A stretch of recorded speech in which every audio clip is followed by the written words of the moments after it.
Not only do we obsess over this thing, now we make meaning of this thing and we attach ourselves to this thing. So now we say, I'm not good enough, I'm not pretty enough. We basically are searching to confirm our negative beliefs that we deep down hold about our worthiness, our self-esteem, our confidence. That's what we search for, and that's what we make meaning out of these things when we get rejected, when he pulls away, when somebody's acting different, or when you lose this job opportunity, or something doesn't go right in your life. Hi everyone, welcome back to my channel. My name is Alicia Gogan. If you are new, and if you're new, don't forget to subscribe because it's a good time over here. Stop over analyzing your negative situation. Over analyzing situations, especially with men or especially with someone outside of us, is very prevalent right now. I got a comment on my YouTube video. She asked me to make a video about the fact that she has a crush that does not like her back. Basically, he rejected her, how to bounce back from that, how to feel better about herself.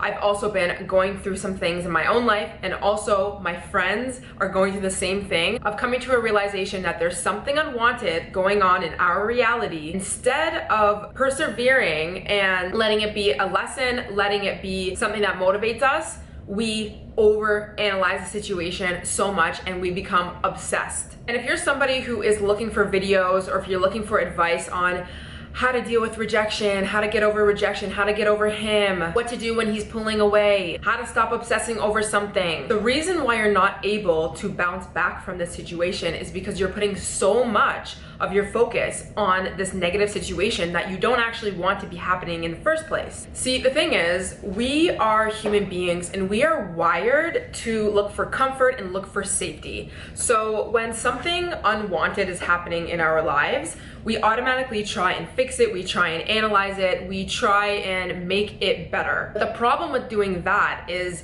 trying to fix the situation or the person, or trying to analyze the situation for what it is. We're actually not making it better, we're making it worse because we're focusing on the negative, we're focusing on the lack, we're focusing on what we don't have, we're focusing on the fact that this person is acting a certain way and they used to not act this way. And then on top of that, we are acting based out of the emotions that arise from that thing. So let's say there's a man in your life and you have been dating or talking and you can tell he's pulling away. What you usually do is you act on your emotion of feeling very unstable and you double text him, triple text him, start calling him, start asking him why he's acting like this. Or maybe you don't even do that, but you're over analyzing. You're seeing, where did he go at this time? What is he doing? Why did he send a text at this time? You're recounting every single thing that he has done to make it make sense to you. And although it makes sense, you're trying to feel safe, you're trying to get some stability back in your life, but literally in doing that, you're actually making the situation worse. And especially when you start to act off of your emotions, what's gonna happen is you're going to push that person away, or you're gonna make the circumstance even bigger than it really is. And the reason why this thing has dysregulated you so much once there's something that's changed in a certain dynamic is the fact that you've created this huge attachment on this person, this place, or this thing in the first place. So when this person, place, or thing is not acting in accordance to how you're expecting it to act, when this person, you know, has something going on in their life, or they're just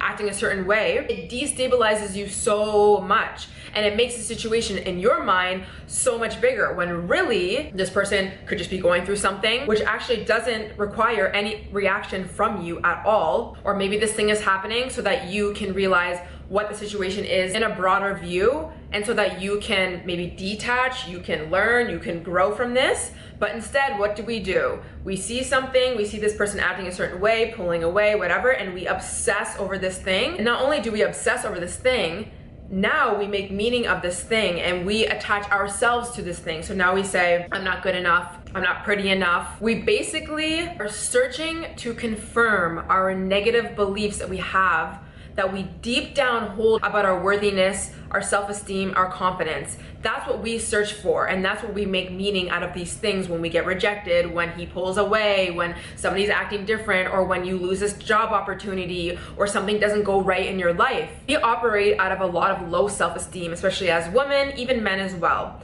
And we try and pretend like it's not within us, and we do good sometimes.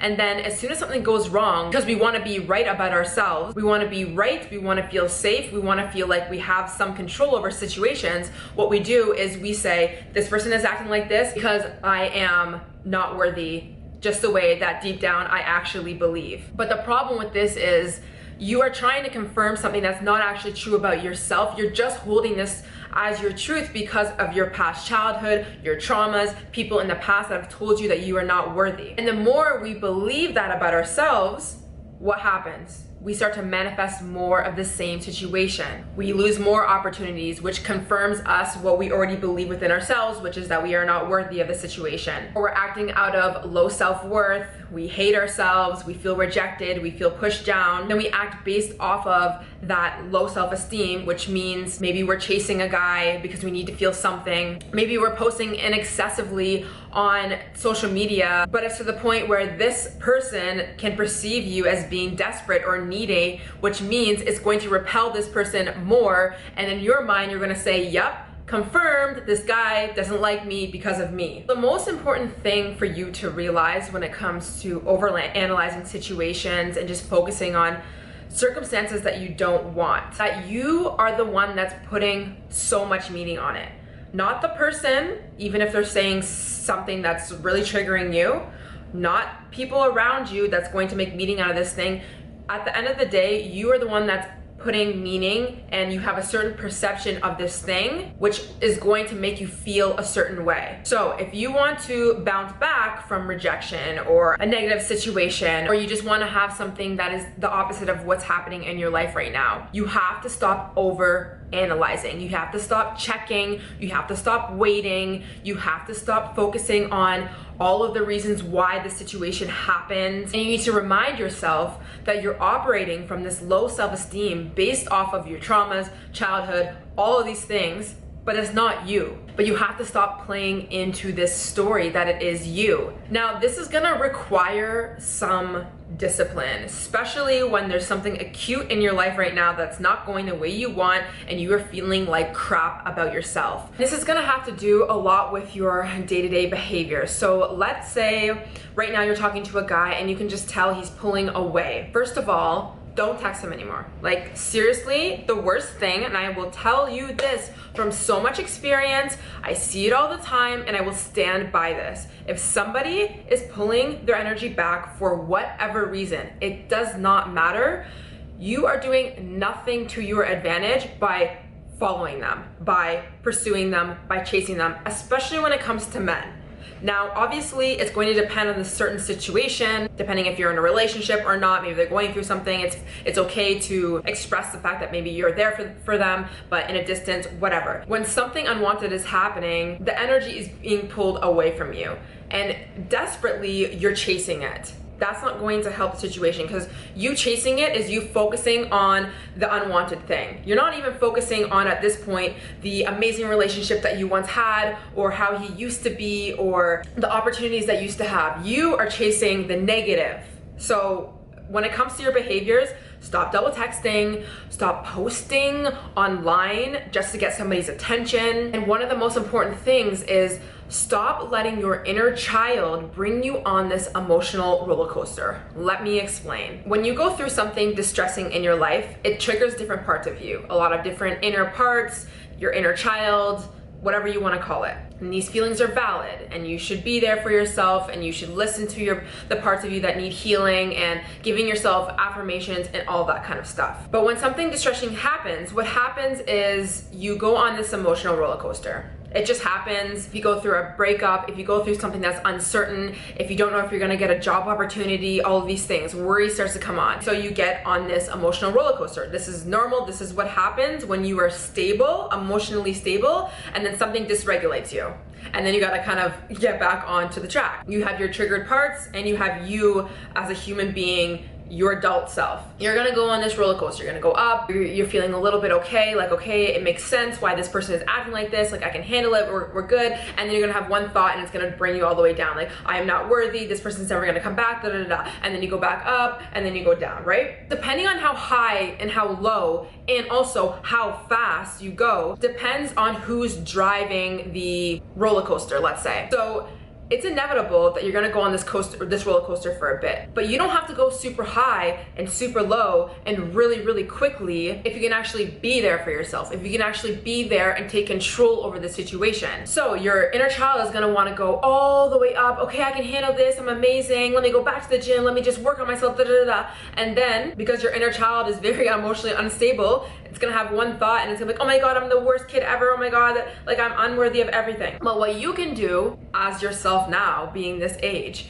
is you can take your inner child's hands off the steering wheel, put it into the passenger seat, and you can take control of this cart. And so when you feel your inner child wanting to go up into the emotions, like I can do this, da, da, da, da, or I can find a new guy, it's fine, or I can get back on dating apps, or I'm gonna rebrand my whole life so that I can hit all my goals. Sometimes that's going too high, because what ends up happening when you think about getting into a new relationship when you just left one, or thinking about how you have to start over with someone new, or start over with some new opportunity, sometimes what happens is that dysregulates your nervous system way too much, and then you drop back down and you're like, I don't want to be with anyone else, I don't want to start all over again, I don't want to find a new career, like it's really hard, and then you drop back down. So when you're driving in the driver's seat of this roller coaster, you're gonna notice when your inner child is going up, and you're gonna stop your inner child. You're gonna say, you know what? We don't have to think about getting a new relationship right now. We don't have to think about restarting our careers completely. We don't have to think about how we're gonna get out of this distressing situation. We just need to be here. That's it. I'm here for you, we're good. And what you will end up seeing and feeling within you is that your inner child is gonna go down a little bit, and then your inner child might have a thought of, but I'm not worthy, and like when and why and how, but you're gonna still be there driving, so you're gonna say, nope, we're gonna come right back up. We're gonna take this day by day, we're not gonna focus on what is negative, and fine. And then you will start to notice yourself stabilizing eventually. But it takes discipline.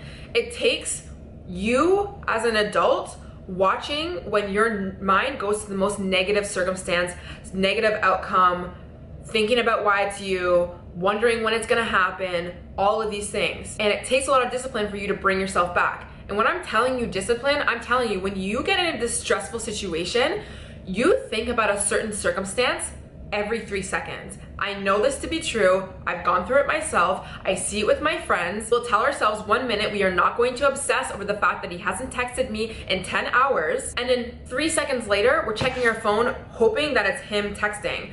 Or 3 seconds later, we're going on Instagram to see if he checks the story. And you do that all throughout the day, so subconsciously that you sometimes don't even realize how much you're focusing on it. So it takes a lot of discipline and a lot of awareness, but when you can do that, you can keep pulling yourself back to the present, pulling your inner child back to the present. You will start to realize that there's not so much emotional charge, and you will also realize that you're not acting based off of your emotions because you're back stable within yourself.